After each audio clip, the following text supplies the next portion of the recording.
नमस्कार मित्रांनो, स्वागत आहे आपल्या एका नवीन अपडेट व्हिडिओमध्ये। तर मित्रांनो, आज चोराडे येथे एक दुसरा एक बैलचं भव्य दिव्य असं जंगी मैदान पार पडणार आहे। मित्रांनो, काल अमावस्या असल्यामुळे आज हे मैदान आपल्याला पार पडताना दिसणार आहे। मित्रांनो, या मैदानात आपल्या सर्वांचा लाडका दशम हिंद केसरी बकासूर मित्रांनो 100% आज आपल्याला पळताना दिसणार आहे। तर आपण आज या व्हिडिओमध्ये आपला बकासूर नक्की कोणत्या गटात पळणार आहे आणि आपल्या बकासूरचा पैरा नक्की कोणत्या नंदीबरोबर आहे ते पुढे पाहणार आहे। तर मित्रांनो, त्याआधी जर आपण या चॅनलवर नवीन असाल तर चॅनलला सबस्क्राईब आणि मित्रांनो व्हिडिओला एक लाईक नक्की करा।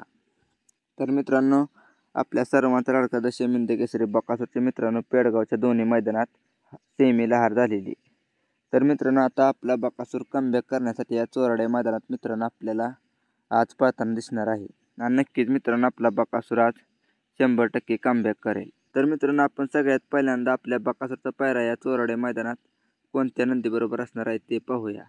तर मित्रांनो, मला मिळालेल्या माहितीनुसार आपल्या बकासूरचा पैरा मित्रांनो दैवत गोवेकर यांच्या बैजाबरोबर असू शकतो। तर मित्रांनो, आपला बकासूर या मैदानात आपल्याला गट क्रमांक 47 आणि तास क्रमांक 1 मध्येच पळताना दिसेल। म्हणजे मित्रांनो, आज पण आपला बकासूर पब्लिकने पळताना दिसणार आहे। तर मित्रांनो, आपण सर्वजण मिळून आपल्या बकासूरला या चोराडे मैदानासाठी शुभेच्छा देऊया। नक्कीच मित्रांनो, आपला बकासूर या मैदानात कमबॅक करेल आणि प्रथम क्रमांक करेल हीच आपण सेवागिरी महाराजांची प्रार्थना करूया। तर मित्रांनो, व्हिडिओ आवडला असेल तर व्हिडिओला एक लाईक आणि चॅनलला सबस्क्राईब नक्की करा। धन्यवाद।